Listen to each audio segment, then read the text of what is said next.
to Oobledink ASMR. I am the aforementioned Hoop. Today, we have another book haul from a strange perspective. This one, very Russian themed, as you'll see, but yeah, it's just, again, these are books that I found from my grandparents' collection in my parents' house. I actually compiled this pile like a few visits back, but I just forgot to bring them with. So only on my most recent trip back to my parents I got them. So let's just start. Let's just go. So first off, we have this wonderful green colored hardcover, which is, I don't know, I'll see if it autofocuses. This is Socratic Discourses of Plato and Xenophon. This is quite interesting because, well, I'll read to you some of the discourses that are contained herein.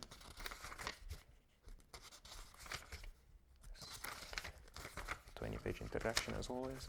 Okay, we have Xenophon's Memorabilia, which contains the Apology or the Defense of Socrates and the Symposium, which is interesting because I did philosophy in university. I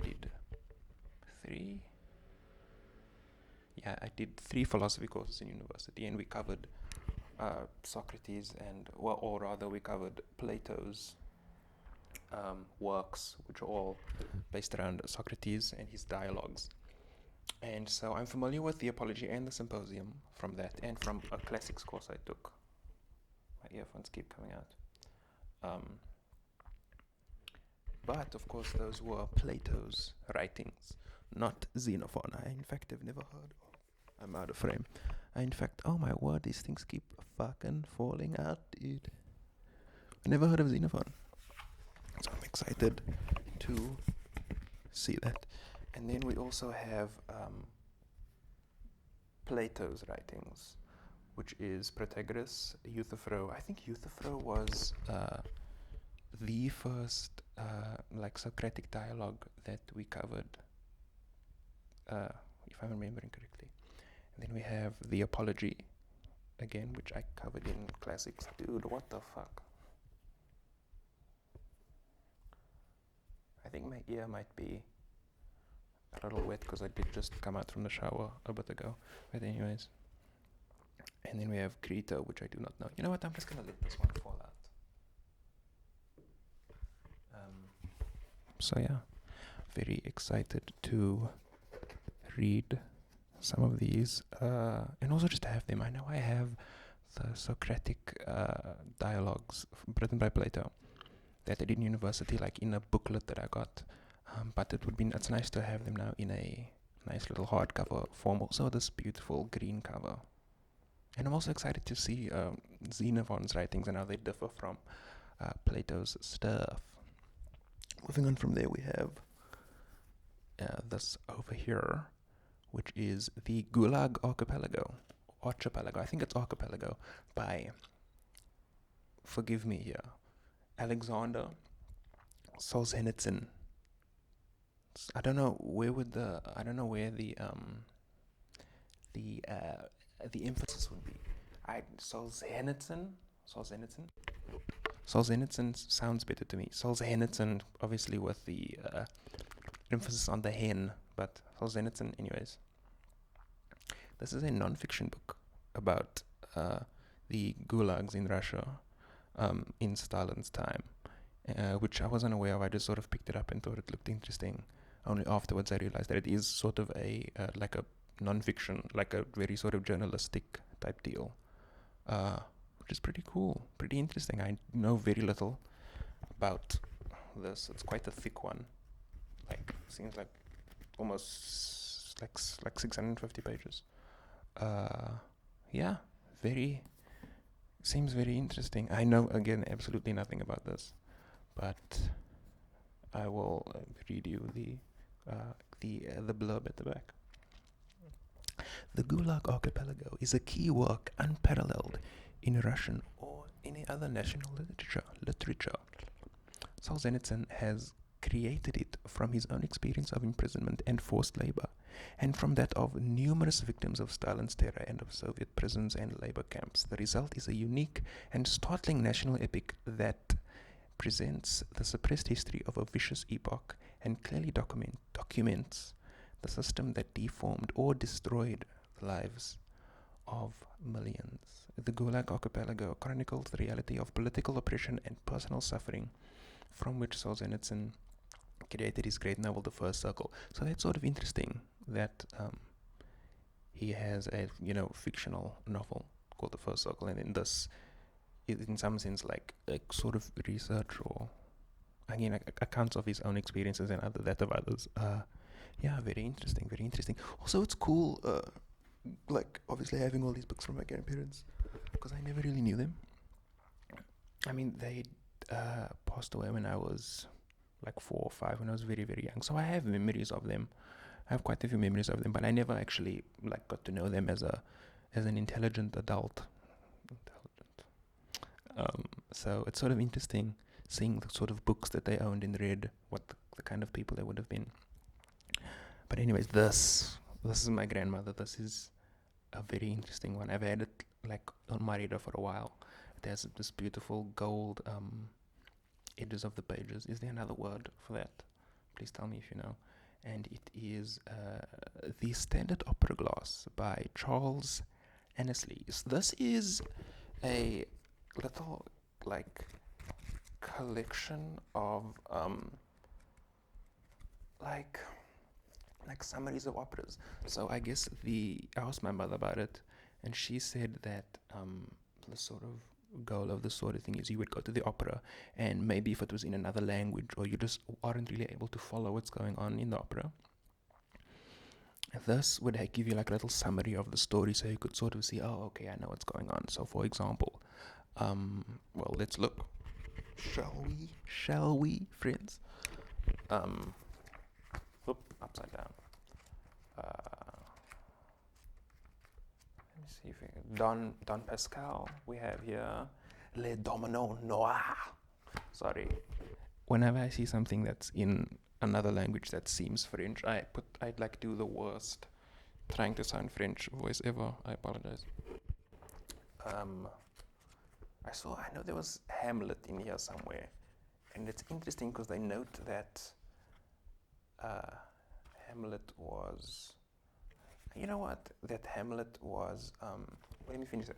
I'm going to turn around because my arms are getting sore lifting these books up to the camera, so I'm just going to turn quickly. I'll be just a moment. So, we're back with Standard Opera Glass, and move my microphone a little closer to where I am. Okay, cool. Ooh, wonderful little pattern over here. So, let's go to Hamlet because I was talking about that.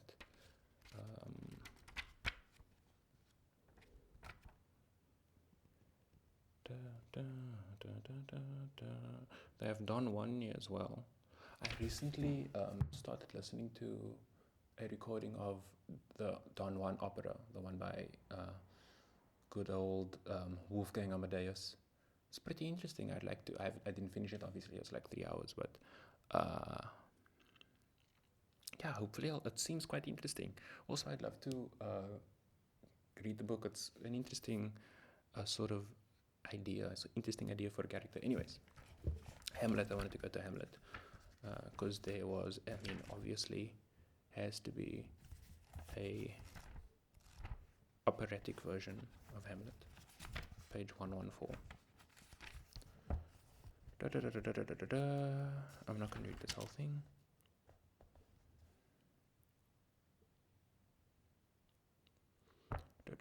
Look, you know what? You maybe could read it. I'm not going to spoil it. If you haven't read Hamlet, I'm not going to spoil it for you. But the opera, interestingly enough, ends in a different way than the play written by Shakespeare, which is kind of cool. So, I don't know if I'm ever going to read all of these. This is more of just a fun one. If I ever feel like it, I might take. Actually, I could use it as intended when I listen to the Don Juan opera at some point. And then if I'm ever a little lost, have a look at the Standard Opera Glass by Charles over here. Next up, back to our Russian theme, we have Crime and Punishment by Dostoevsky. I have been looking for... Dostoevsky's been one of the authors that I've been like looking for a lot, because well, The Idiot is the one that I knew of and sort of introduced me to him. I haven't read it, but I know that I've heard a lot about it. There's Iggy Pop's first solo album, which is titled The Idiot after the novel. And also I have, I have a collection of Dostoevsky short stories, which has it's The Gambler and Other Shorts. Let me actually get it.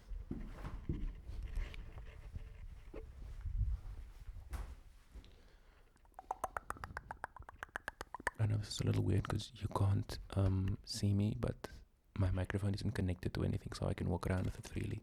Where I still need to organize my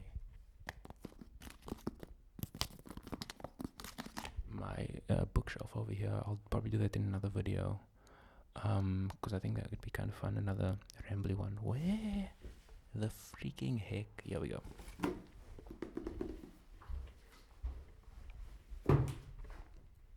Here we have The Gambler and Other Stories by Dostoevsky. I've been really enjoying these, so looking forward to Crime and Punishment as well.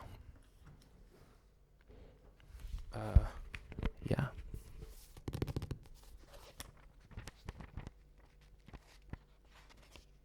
Stutterford's Bookshop. Stutterford's, was that like a... I think that was like a bookshop, and it was like one of those general stores that had books and clothes and everything back in the days. I think it's been gone for quite a while, but I remember Stutterford's existing like as a child, so they sort of faded out within my lifetime. Strindberg. Okay, so right here it says Strindberg 3 plays. I think I have... Do I have Strindberg 3 plays? I'm not going to look right now because I already left the frame for a while. Anyways, next up, speaking of 3 plays, we have Ibsen. 3 plays by Ibsen, which is another name that I just sort of was familiar with, but I'd never really known anything by or read anything by. So yeah, here we have the pillars. I'll lay down again. We have the Pillars of Community, The Wild Duck and Hedda Gabler. The Pillars of Community, The Wild Duck and Hedda Gabler. Seems cool. Again, sort of the same collection, the Penguin Classics, as the Crime and Punishment. I love these old book covers.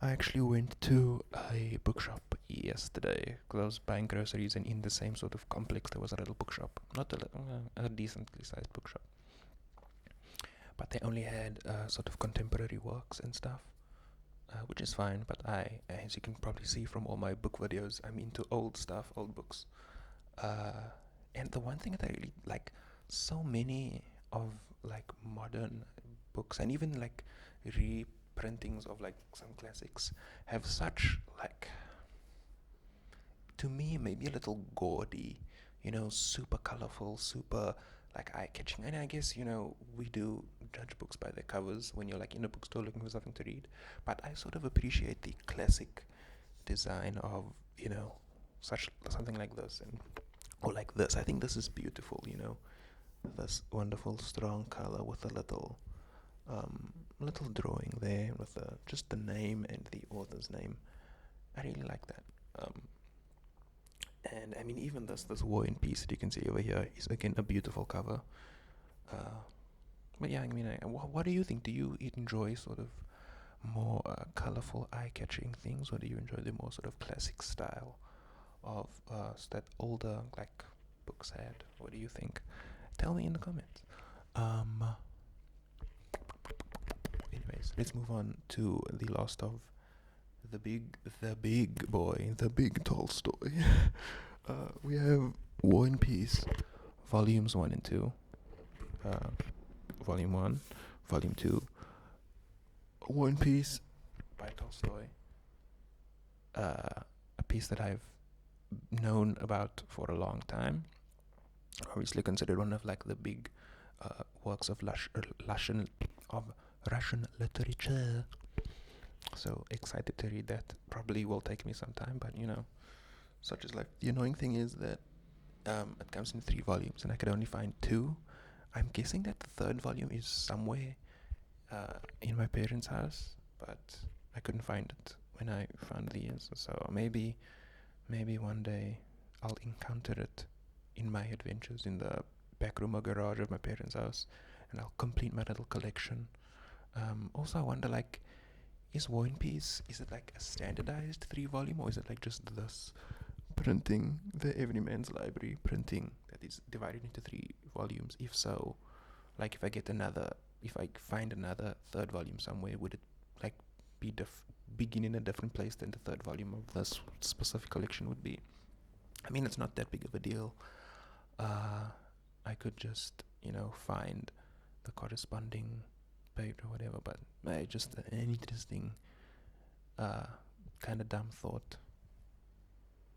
But hey, if you don't like interesting kind of dumb thoughts, you don't watch my videos where I ramble, because that's like what they are mostly.